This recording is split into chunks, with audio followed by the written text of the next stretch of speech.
But monumental day for North Melbourne yesterday, and the president to great acclaim across the football world in snaring the signature of Alastair Clarkson. So it is to Sonja Hood that we start crunch time today. Sonja, congratulations and welcome.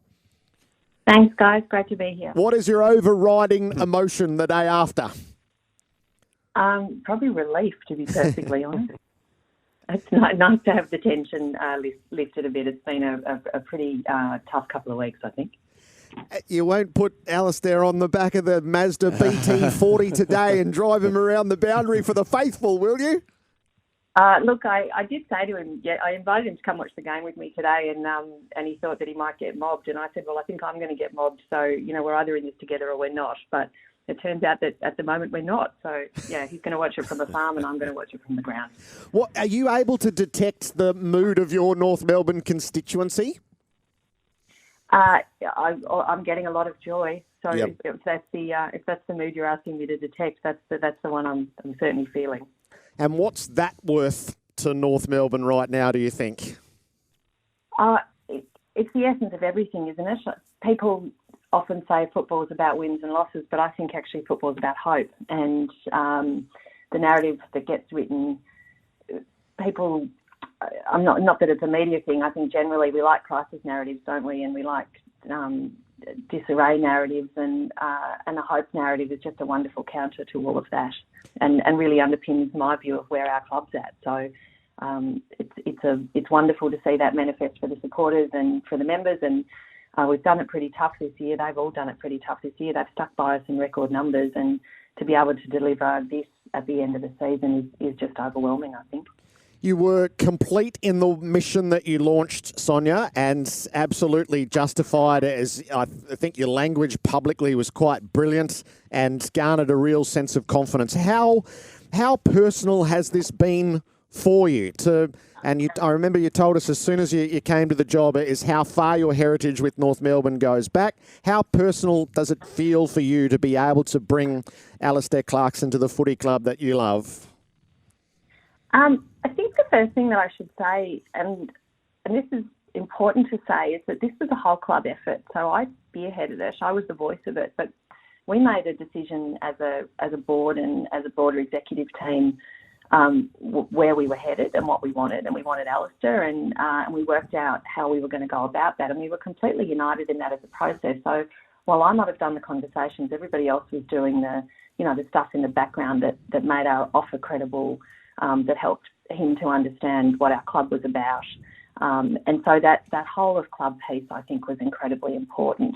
For me personally, I think you start with your value set, and my value set is it's blue and white. I bleed blue and white. People say that as a trite comment. That's me, and so it's personal, but it reflects who I am, and I'm incredibly proud to have worked with the club on this. We're starting to get the timeline publicly of what you did privately. How quickly did you feel like you had his full attention and interest? That the first time we met is the first time I'd ever spent any time with Alastair, and I had his full attention and he had mine within the first 5 minutes of sitting down with one another. So I reckon then. And then I guess there's the idea of landing him, and then once you meet him, did you have that feeling of, now that we've had that conversation, I really want him? Yeah, I did. And actually, more than that, I knew it was a great fit. And so, I've said this a couple of times, and I'm not sure that it makes sense, but I also therefore knew that if he chose to go somewhere else, he wasn't going to be a great fit, because to me, the value alignment and the purpose alignment was so strong. And what he brings and what we need and what we offer and what he wants. There's such a terrific alignment between those things that I just felt that it was going to work. But yeah, no, I won't lie. I desperately wanted it to happen. I was like that kid before Christmas who thinks that big parcel under the tree is theirs, but they're not 100% sure. That was me. When he arrived at the front door on Thursday night, did you already know the answer was yes, or did he arrive and you're going, I'm about to find out here?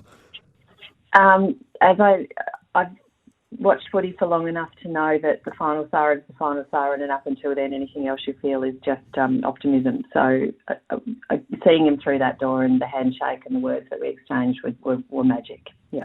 Leon Cameron's with you, Sonja. G'day, Sonja. How are you? Hey, Leon. Very well done. thanks. How are you? Firstly, Thank well you. done. Fantastic.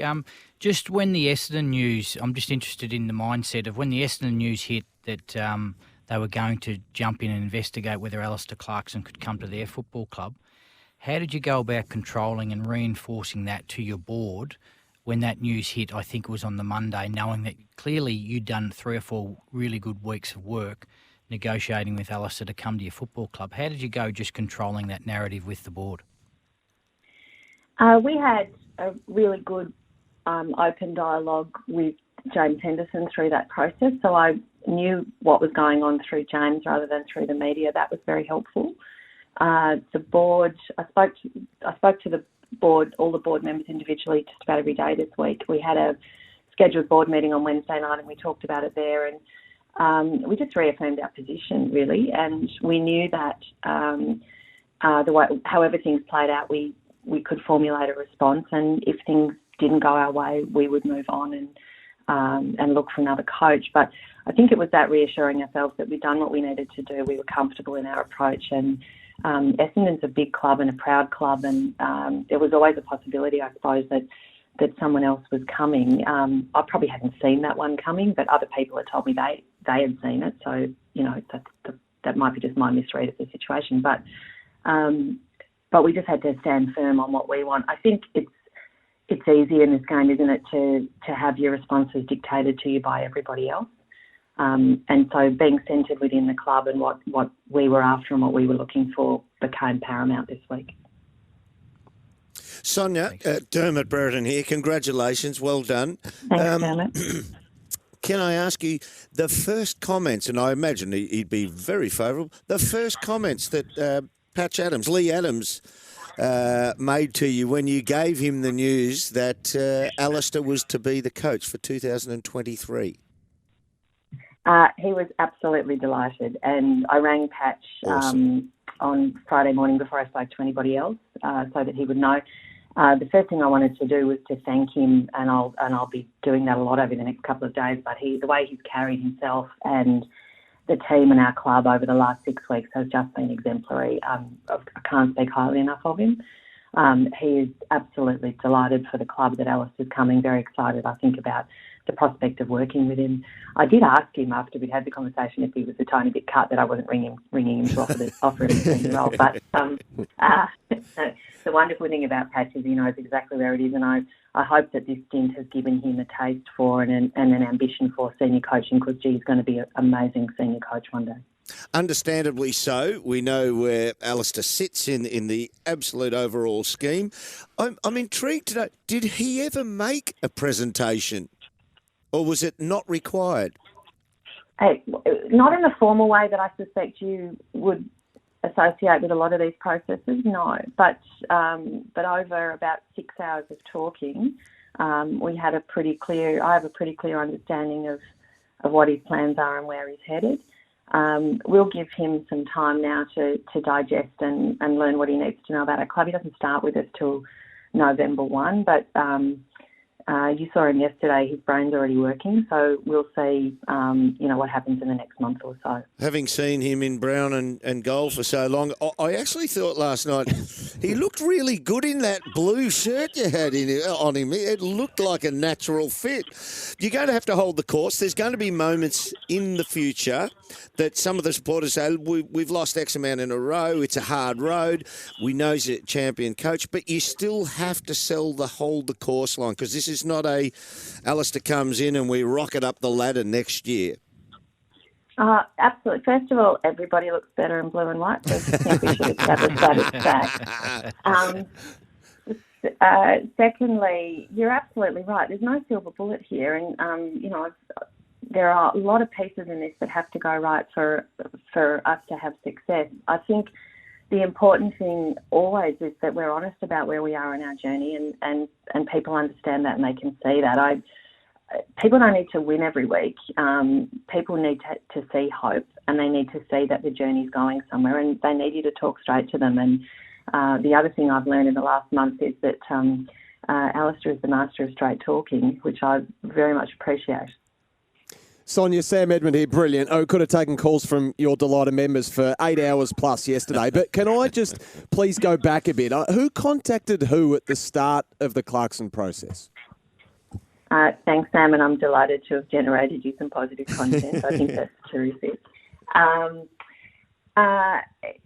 Initially, we had there had been conversations between Club Connections and Alastair's camp, but the first formal call came from me to James Henderson the week after David Noble had left our club. Sure. So I guess the only thing that matters is his signature ultimately, but we're not right to say that the Clarkson camp initially reached out to you earlier in the year, even if that would have been preliminary? I don't think so, no. I suspect, and I'm not being cute here, I genuinely don't know, but I do know that the first call that came from me, and I was really clear about this, and nobody from me or from anybody on the board came in the week after David Noble had left the club. And Thursday night, I've got to ask you, when Alan James told you the news, and obviously it didn't come out until the Friday morning, how did you spend that night on Thursday night? My partner tells me that's the most lit he's seen me in a while.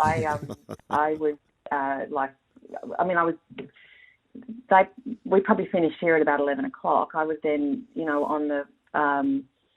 on the phone to poor Nick Tormey, who's our wonderful media manager, trying to get a letter drafted to go out to members at 9 o'clock the next morning. And, so there's a fair amount of stuff that has to happen, and up at 5 a.m. to make those things work. So I was bit on a cat on a hot tin roof. I did say David King, I think, is never going to forgive me for not coming in and announcing it on SEN yesterday morning. But yeah. I did say to him that if his co-host hadn't been so keen on describing me as uninspiring, I might have popped by. But, Well done. Thank you. I was actually hoping that might have come out of your mouth this morning, so you didn't disappoint, Sonja. Thanks. How much do you expect Alastair to reshape those around him in the football department? I think that a large part of his role, and indeed a part of any of our role in a leadership context, is to help people be the best they can be. And I think that's what he's going to bring. I think he was really clear yesterday about underlining the fact that he doesn't want to see a lot of change. We've had a lot of personnel change in the football department over the last couple of years, and one of the things that Jeff Walsh's work for us underlined was just how good a lot of those changes have been. But I think that the real magic comes not just with the skill set and experience that people bring, but in the way in which they're able to work. And I think that Alastair will bring that out of them. So, Sonja, are the recommendations in the Walsh Review still relevant, or do they now belong to a previous time? I think there's a lot of relevance in there, actually. And part of the reason, so we've been sharing those results internally, and I haven't come back to members with them on that yet. And not because we're avoiding it, just because actually an awful lot of it is particular to people's jobs and individuals.